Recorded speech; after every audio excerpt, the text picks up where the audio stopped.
Assalomu alaykum. Undan so'ng qarang, biz bayoningiz yozgan narsani qaytadan tushuntirib chiqayman. Biz proyektni qaytadan ishlab chiqdik. Qaytadan ishlash jarayonida anakin mayanimi xosini mayanimi bir qatim ko'rsatib qo'yay. Esinizga qolib qolsin. Bu produktniki nimalarni chiqarish usuli ne? Bunaqa. Men ChatGPT ochdim beshta, birinchi qatimda. ChatGPT ochib bana 3 tal product lazım deb bunda yazdım hesapta ChatGPT'ga. Suggest me three products.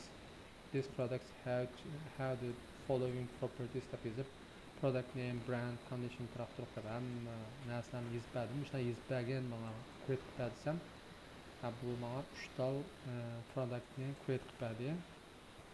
Hesapda ben başqa tur toplamayman demek productni create qilish uchun. Demek ma'noda nima bila olasiz desangiz, bizga fake data lazım bo'lsa, birdan chiqara olamiz. Misol deymizda, menga 50 tal misol qarang. Create me an Excel table that should be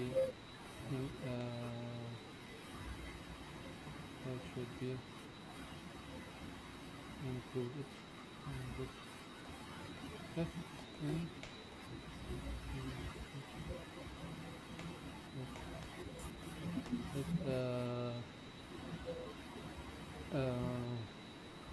can fake person with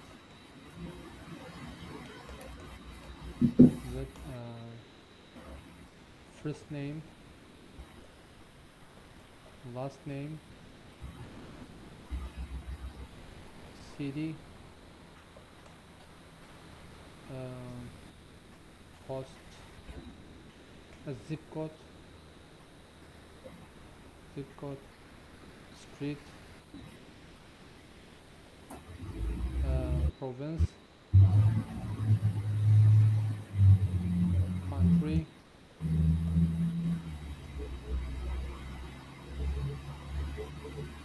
province.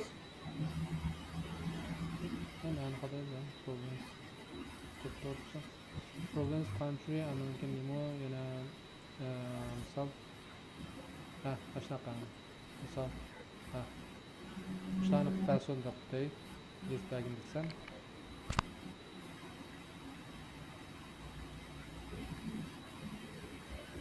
bilasizmi?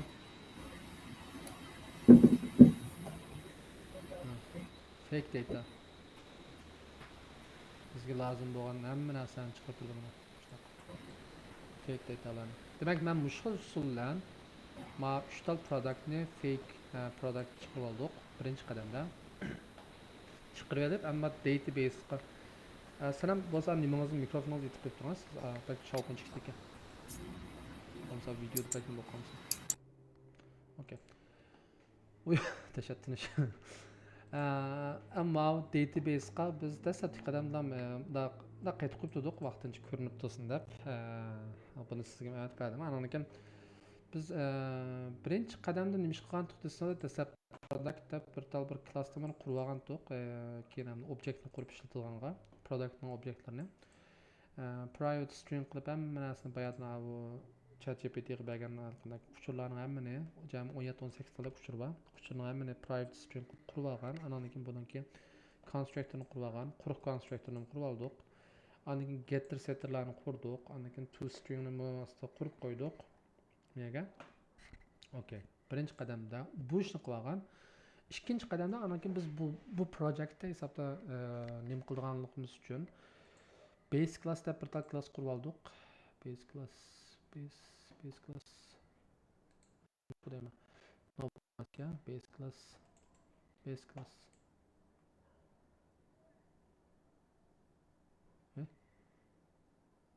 ama base class bayağı gez koydum.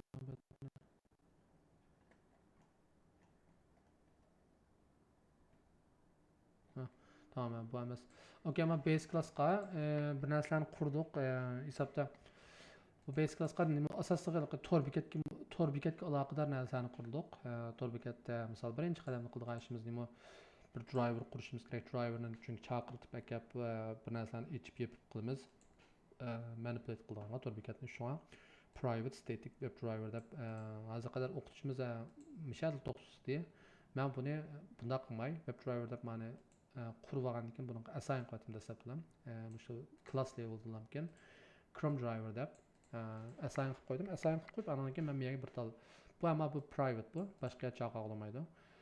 Shu sababdan men buni boshqa chaqira olishim uchun public static deb bir tal web driver get driver qilgan bir tal bir maskni birini chaqirdim. Qurib chiqdim. Bu mask oxirida men bir tal web driverdan buni qaytardi. Bunun da başqa bir məzmun yox, şu faqat return driver qildi. Başlanmış driverni maskning sirtida qurib chiqqan private degan narsani bir şey return qilib ber deb dedim. Bu public static bo'lgani uchun boshqa yerda ishlatalayman. Bu shartliq men driver chaqirib beklalayman. Endi mana bir open page hisobda bir maqsad.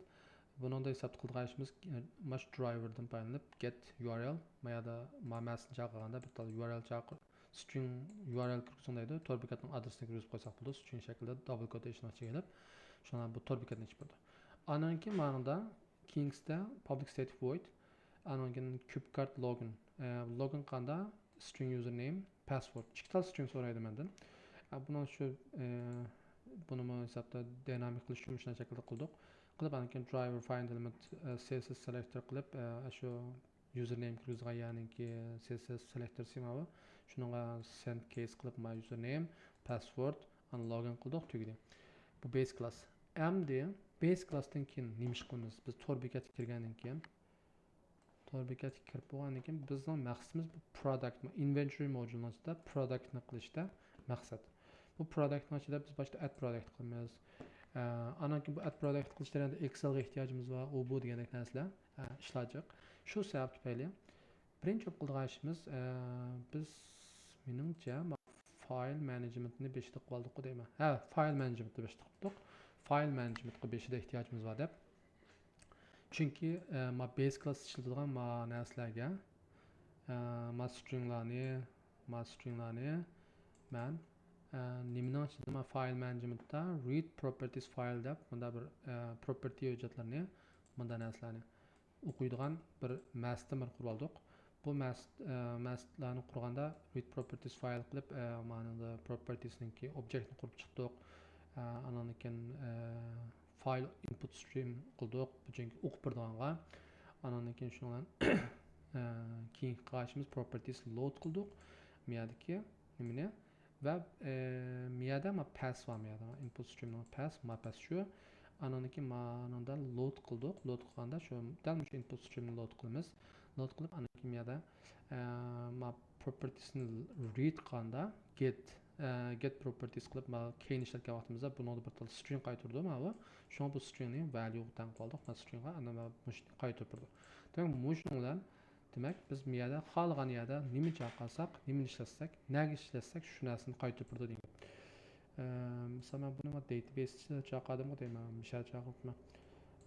Xil boshqa sabablar tufayli mishaga kirib qo'yib turdik hozircha. Normal run class chaqiramiz buni. Shunaqa shu. Okay. File managementda mavu read property mavu. MD King sim write to Excel dapa. Write to Excel da bizga list of list talab qildi. Ana keyin bir Excel file talab qildi, bir tal sheet name talab qildim shu Excelning ichidagi. Bu orqali meni yod olib ketdi yaqasanlarga shu buni qaytadan tushuntirib o'tmayman, lekin shu Excelning o'zini o'qib oxirida faqat o'qib turdi. O'qib vas bo'ldi bu. O'qib turdi. No, o'qib turdi, men yozib turdi. Excel yozib turdi. Ben bunu başqa icra qildik. Project 22 deganda ma'noda write to Excel'ni 22da. 22da mishada icra qilib ekanmiz. Mishada icra qilib ne qo'ygan malada 3 tal nimalarni qilib bundaq narsani qurib, anan keyin listlarni qurib, listga qiymatlarni berib degandek uchun ana bundan keyin list of listga qaytib degandek list of listga qatmadi qo'ydim arasu qattiqmi yo oxirida qaytib qo'yaman list of listga hammasini qaytib shundan keyin bundan keyin write to excel qilib man list of listni excel o'qib birdan qildim chunki man excelning ichida man list of listni o'qiydan qilgan shu sababdan shunday shaklda o'qiganda oxirida chiqqan natija nima desa bu yerda bir excel vujudi bor buni ko'rsatib qo'ying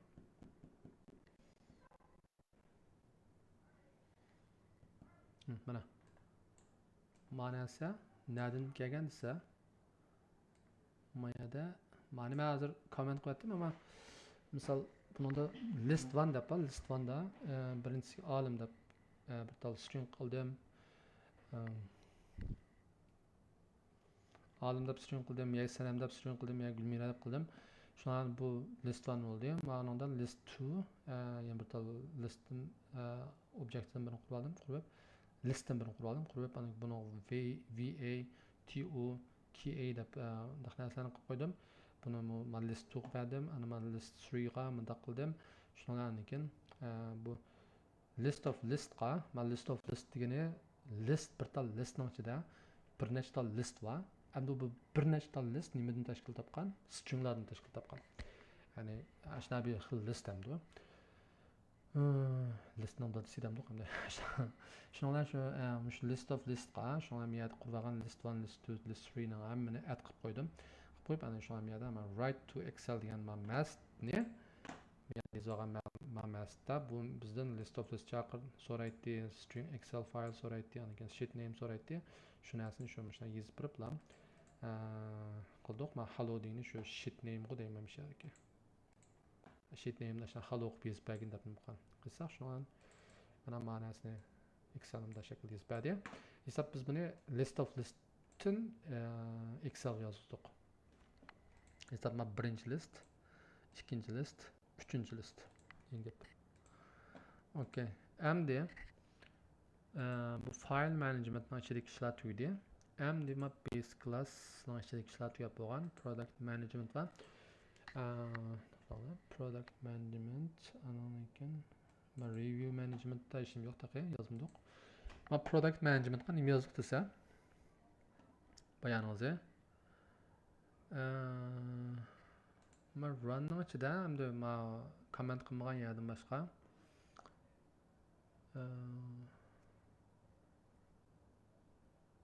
maqsad nima desa buni biz ma bayatanqi ma bipadman nimadan chiqib berganligi madan chiqib bergan ma ChatGPTdan chiqib bergan narsalarni hamma kapital listga kirasak bo'laverdi qila olamiz uni test emas ammo biz hozir ma object oriented programming language o'rgatganimiz uchun shu sababli ma product deganki ma classning objektni qurib olib bu objektga set qilib har bir tal qiymatiga yoki ma getter setlarni ishlatib turibchi qiymatiga set qilib qilsak demak oqsa chiqadi bir narsalar shunga shu sababdan menda ma database ichida private static product smartphone excel xz pro deb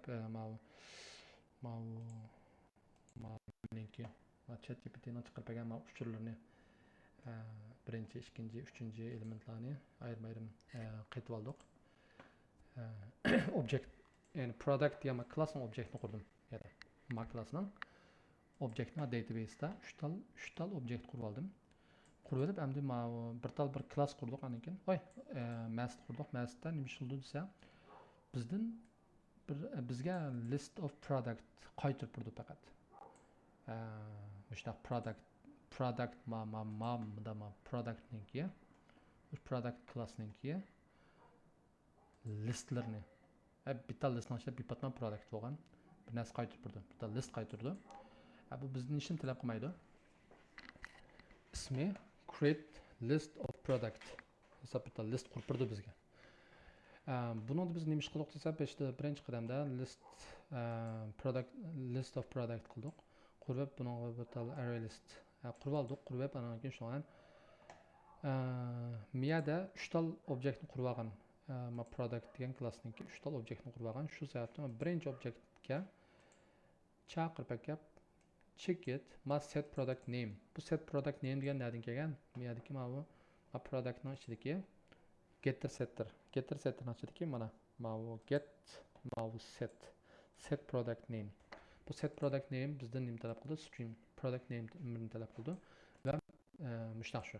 Bu faqat set qilib turdi bu. Ma getda bizga bir narsani qaytarib turdi. Biz mana desak, miyani ma'noda nimani set qilib qo'ymasak, ma'noda shuni qaytarib turdi. Endi buni tushunmagan insonlarga o'ylash mumkin, biz nima buni miyada birib, miyada qaytarib kichikaldek o'yin o'ynab o'tirmizmi deb o'ylash mumkin. Ammo bunday emas.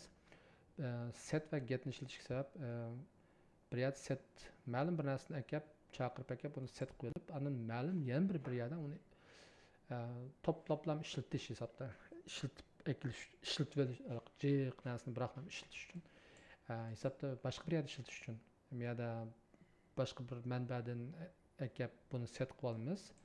Anan uni yig'ib olgandan keyin data collection qilib olgandan keyin anan keyin mau boshqa yerda get qilib boshqa bir yerga ishlatamiz hisobda. Shu sababdan getter setter ishlatilgan gap. Okay, endi shu ham yerda hozir set qildik. Set qilganda ma birinchisi manual set qildik. Chunki o'zimiz chiqib olgan narsani. Ammo ikkinchisida nima bu yerda department kod yozib desa, ikkinchisida biz mana bu ChatGPTga ma brandni, conditionni, uni buni bizga chiqarib deganda bu tech guru deb bunda bir ism qo'yib qo'ydi. Hisobda bu hech qanday ma bu nimada yo'q narsalarni chiqarib berdi-da. Miyada tech guru deb narsa yo'q. Mana işte. Shu sabab tufayli biz buni yozib qo'ymaymiz bu yerga. Ma set qilganda-chi, ma bu set brand degan. Buni yozib qo'ysak bo'lmaydi. Shu sabab tufayli biz bu yerda ma bu bizning o'ylaganimiz nima desa, biz ma bu dal mush qadam bosqichga kelganda CubeCard login qilib kirsin. CubeCard login qilib kirib, andan keyin login qilib bo'lgandan keyin ma bu productsni bossin. Productsni bosib bo'lgandan keyin ma add productni bossin. Add productni bosib bo'lgandan keyin shu miyaga kirib, mana miyaga mana set qilsin. Mashina ichidan bir tal qimmatni topsin dedik.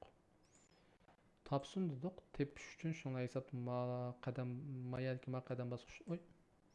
Şu an miyadagi ma bu base classning ichidagi base classni chunki men miyada ma'noga database'ga extend qilmaganim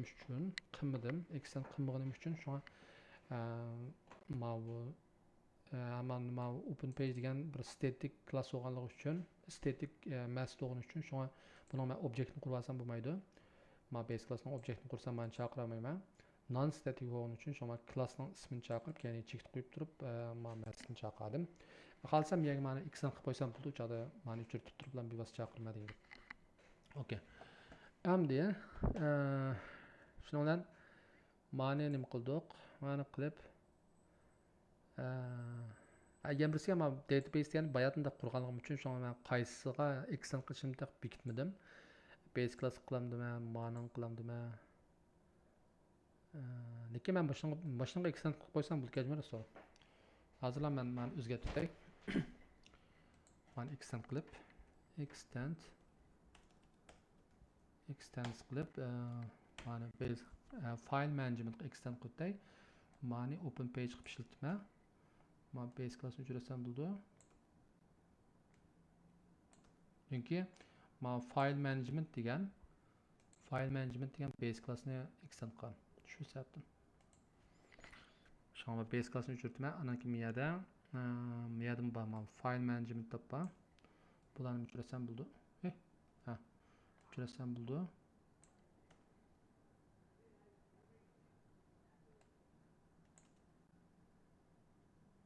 Uchratma. Bo'ldi. Bevosita chaqirib, men maslani bevosita chaqirdim-da, klassning ismini qo'yib tushmay. Okay. Endi hisobda ma bu read property buni bir qatim chaqirsak bir qatim string qaytardi bu. Bir tal string qaytardi va shu sababdan ma bu open page qilganda biz bir tal URL ga ehtiyojimiz bo'lgani uchun shuni buni bir qatim chaqiramiz. Endi mana login qilganda bizning ham username ham passwordga ehtiyojimiz bo'lgani uchun buni shunga 2 qatim chaqiramiz. Chaqirib, mana username'ga erishdik, mana passwordga erishdik. Okay. Endi mana get driver qilib shu products degani kuni bosdik, mana add product degani kuni besib Endi mana mayada qurib olgan mana objektni, product degan klassning objektiga set, mana set product name qilib olgan, manual bunda yozib olgandim. Mana set brand qilib, set brand qilganda men bu yerga manual emas, boshqa bir yerdan boshqacha bir shaklda keldim mana. Bu bir string bitta qiymatdan birini berdi menga. Ammo bu nima string berdi desa, qaranglar, product management degan. Ben bu yerda hozir hatta ma'noni o'zgartirsam ekan, product management deb buni chaqirib o'tmay. Mana uchraydi. Anlamdan uchrasam.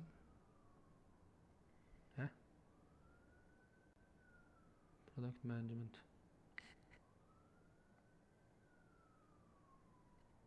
Bu product management. Okay. Ben bunu normal ben bir işin hata qildim. Mani bunda gap. Ben bayatma file managementga eksan qo'yibman mana database ni. Bu file management qilmay, file managementdan keyin men file management base classni eksan qilgan. Anikin yana product management bu product management file management ne eksan qilganda shu sababdan men product management lam yozib qo'ysam bo'lgan aygas. Ma database ni file management ga eksan qilmay, tin eksan qilmay, ma product management ga extend ma'nodan eksan qilsam hesaplamay ma'noda bu yerda bayatdan ma'no uchrasam qiziliq chiqib qolgan qo'y. Hozir ma'no uchrasam xato chiqmaydi. Buni da demak ma'noda shaklda qilsam ham base class degan narsalarni ishlatalayman. Misol base class degan narsalar. Ma read properties degani ma u file management dan shekli narsalar. Miyada hatta Excel degan read Excel, write Excel ma bir narsa bor, uni chaqira olaman misol hozir. Nega? Misol write deb yozsam, write to Excel deb chiqdi. Buni ishlatalayman degan. Endi ma bu choose ma bu miyada product management nachida shu sababdan mana product management lam eksan qildim. Shu sababdan mana uchrasam bo'ldi endi. Okay. Demak endi qaranglar, bundaga. Endi men nima buni bunday shaklda yozdim desanglar. Bu nima narsa yozadim bu?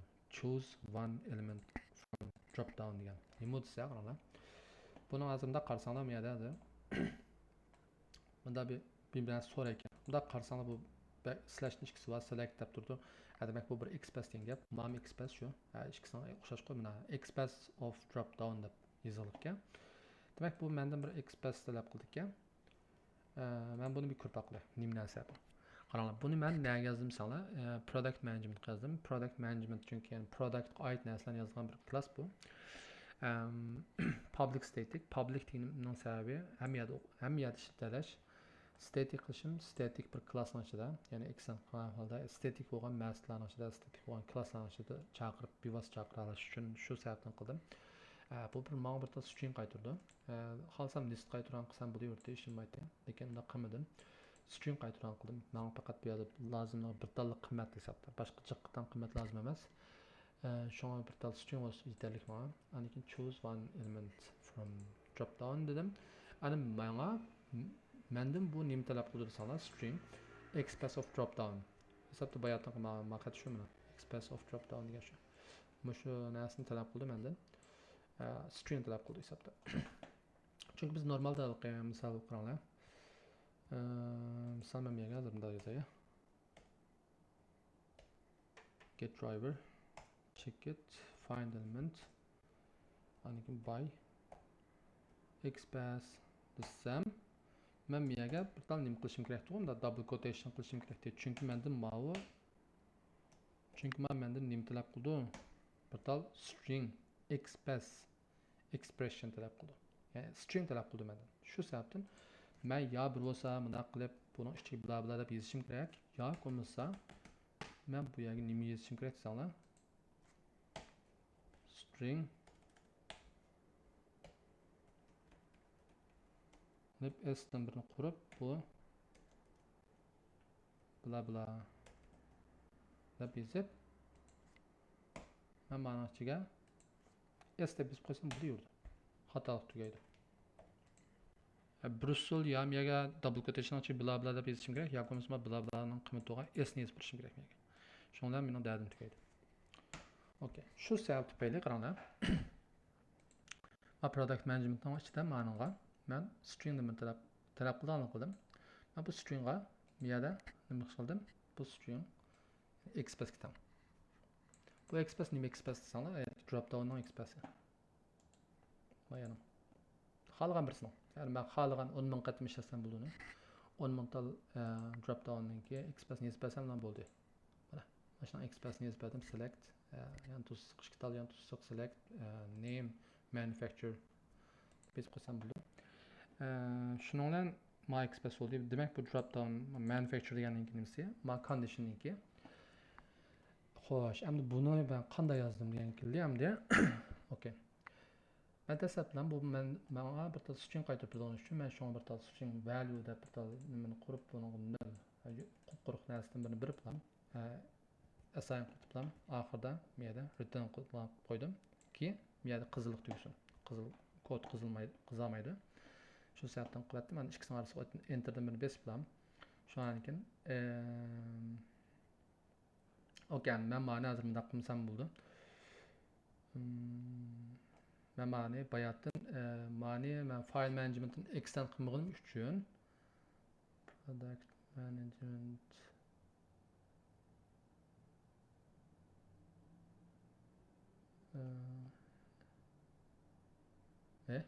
men nima qilib bu get driver'ni bevos chaqamayman. Get driver chaqasam bo'lgan. Okay. Ben bunu bunday qilsam bo'ladimi yerda? Mana uchiriblar.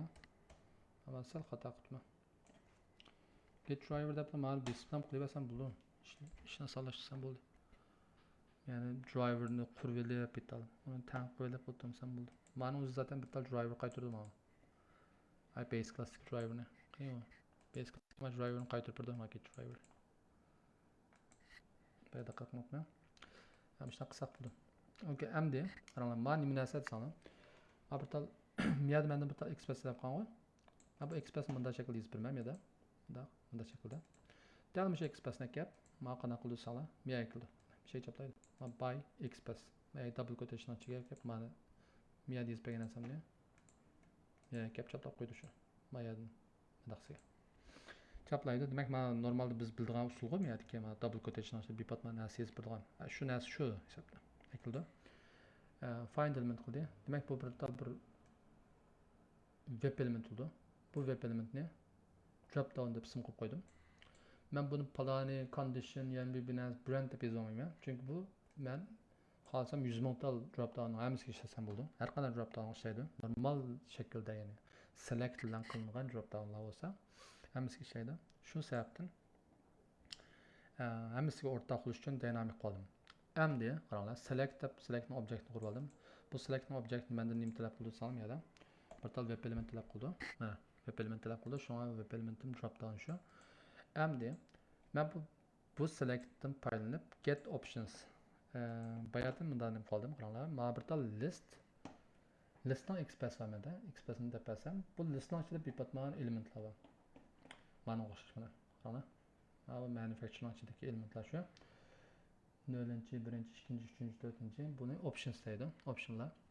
Esa bu expressni ichida men select expressni nima qilib web element qilib buni select qilib selectdan get options qildim. Options qilsam shu mana hamma narsa chiqadi hisobda.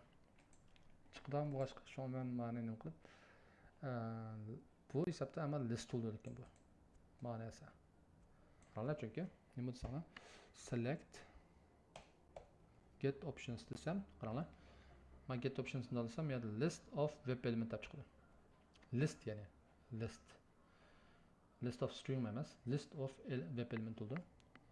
Shu narsani qaytardi degan gap, men return type eman. Shu sababdan men mega nima qilganda mana list of web element deb bir tal nima qo'ydim. Lekin drop down list deb objektni qurib oldim buniki. Listni. Shundan keyin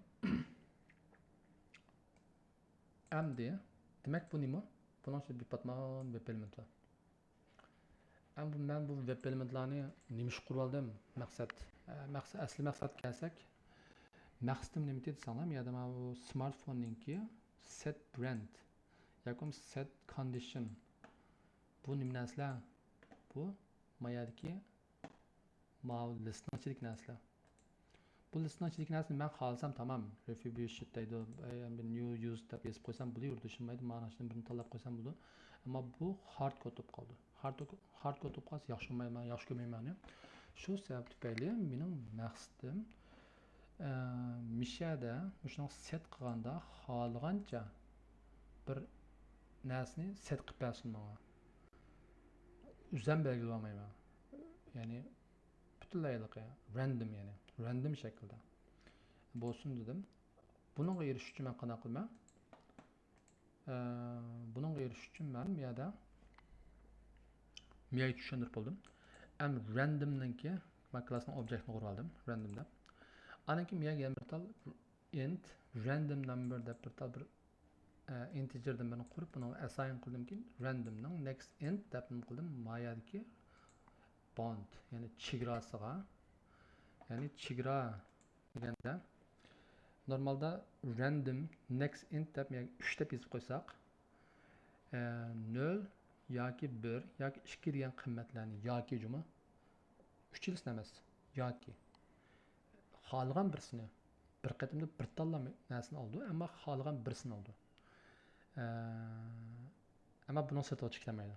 Yani 3 ni alamaydi, 0 dan tovanini alamaydi. Shu butun son bo'ladi, chunki men yerda integer deb boshqa. Kechiringlar. Shu sababdan men yerda bir tal son oldi. Bu nima son desanglar, drop down list degan list to'g'mi yerda? Ma list. Bu list hesabda manada qo'yma qancha element var, işte 20-30 element var. Şu 20-30 degan son chiqadi. Qancha element olsa shuncha degan son. 20 degan son-chi. Manada misol 4 deb son chiqadi. 4. 4 dal boshqa meda 4 degan son chiqadi. Mananki qiymati conditionda 4. Yani birisida manufacturerda 20 gichi bo'lgan sonlarning ichidan random qilib bir tal randomni teppa dedim. Deganda buningda bir xohlagan bir tal son chiqadi. Bir qatimda 1 yoki bir qatimda 20 degandekchi. Va bu sonni muqim qo'yib oldim. Qo'yib olgandan keyin run time'da bir tal son muqim bo'lib ketdi bu run time'da. Har qatim run time'da o'xshamaydigan bir son bo'ldi, ammo lekin running o'zida bir tal son bo'ldi. Lekin men miyaga yana bir tal integer qo'yib oldim, 0. Men chunki miyada normal for loop ishlatmay bir for each loop ishlatganim uchun bu yerda bir ayning qiymatining o'zgarishiga ehtiyojim bo'lib qoldi turiblar. Shu sabab tufayli men miyaga bir tal integer aydan birini qurib 0 deb berib qo'ydim qiymatni. Anaki men yerda bir tal bir for each loop ishlatdim. For each loopning ichida drop down list mana shu, ya'ni mana list shu. Mana bu web elementlarning listi bu. Mushu listning ichidan web element deb elementdan bir tal variable'ni qurib oldim, mana iki variablesni. Va shuni cho'glatdi. Mush drop down listning ichidagi har bir tal web elementni shunga nima cho'glab sundim. Cho'glashtirganda bu yerda qurib olgan ma value deb quruq narsa bor. Shu valuega mushadagi elementning bu element nima? Ma drop down listning ichidagi element. 0-chi elementdan boshlab eng oxirgi element cho'glaydi normal holda. Agar men shart qo'ymasam cho'glish kerak va shunaqa value berdim. Bu value birinchi qatimda bir narsa deb bo'lgan, bir qatimda ya'ni nimberdan deb beray. Birinchi qatim non deb berdi, ikkinchi qatim Amazon deb berdi, uchinchi qatim ma'nosini berdi, ma'ni berdi. Shunday cho'glaydi o'shacha. Bunda bo'laversa, hisob men boshqa bir shart qo'ymasam, bu valuening eng oxirgi qiymati ron qilib bo'lgandan keyin mushuldi shu. Eng oxirgi. Mushulan bo'lib qoldi. Yani ben şart koymuşsam her qatimda o'xshash mush narsa chiqdi shu. Shunga men qanday qildim misolda? Agar medan ma ay 5.0 ama ma for each loop'da har qatimda ma ayga birini qaytib berdim. Har bir cho'lishda. Shunga bu 1 2 3 4 deb cho'ylab qo'ydi. Shunga agar ayning qiymati o'zgarib qoldi, yo'nab. Ammo random number degan men random qilgan bitta son bu runtime'da muqim. Nimada yani brandning ichida misol brandniki qancha element bo'lsa 20 tal misol o'zi 15 degan son chiqishi mumkin balkim yoki bo'lmasa 2 degan son. Shu 2 degani son tang bo'lib qolsa ayning qiymati break qilib chiqadi. Break nimadan break? For each loopdan break. Ana break talab bo'lsa for loop chiqdi mi yani. For loopdan break bo'lib chiqdi degan gap. For loop to'xtaydi. For loop to'xtadi degan gap nerede to'xtaydi? Miyat to'xtaydi. Miyat to'xtasa, demak men value ning qiymati bor miyada olib turibman. Break bo'lib ketishdan burun value qiymat bir bo'lgan. Demak shu value ni return qilib turdi. Demak ma'ning alaydigini nima? Bir tal string qaytardi.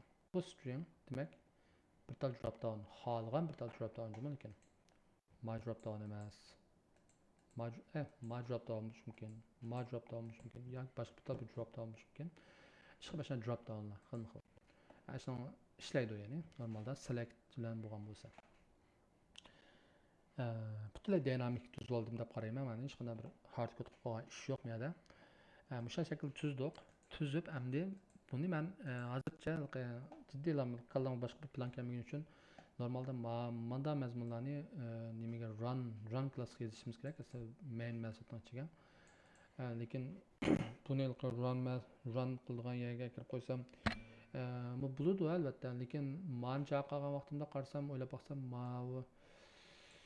mening ichidagi boshqa narsalar bor. Misol klassni ichida qarasanglar, motor bekatning eng oxirida Google category bilan tugaydi. Lekin men bu yerda pricingga chiqishim kerak. Pricing ichiga retail price, sale price, cost price, text class, text included taraf turuq gaplarni hammani men set qilishim kerak. Objektga. Ya'ni qaysi obyektga? Obyektlarga set qilishim kerak. Set qilish uchun demak bu ya'ni o'qitishim kerak degan gap.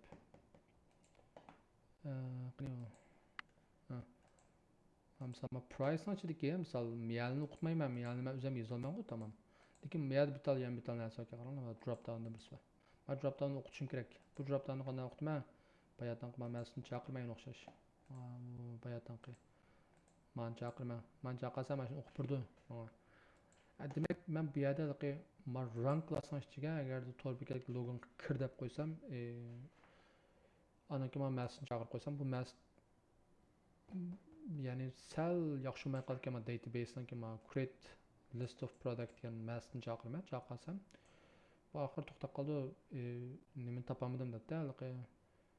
Malani set qildim hozir, misol malani set qilib qo'ydim brendlarni, ammo agar men to'rbekatniki navigate qilib price deganga pricing degan navigate qilib bermasam, men narsani topamayman. Chog'da no such element exception chiqadi. Shu sabab tufayli men database ichiga turib ochidan qilib qo'ydim. To'rbekat hozircha yaxshi amal emas, ammo shu narsani hozircha jiddiy tushuntirish uchun o'sha shaklda qildim.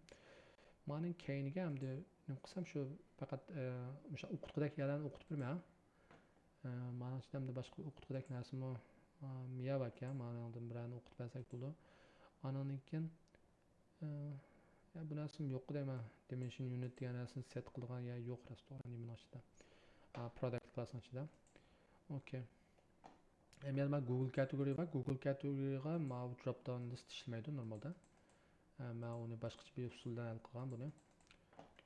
Mana qaytib oldi. Shunaqa. Qisqasi bugungi qolgan tuzgan masni shu. Mush masni qurib tushuntirib chiqdim. Nima qilib? Okay. Shu. Buni chiqargan boshqa ham qolmadi deb o'ylayman, tushuntirgan.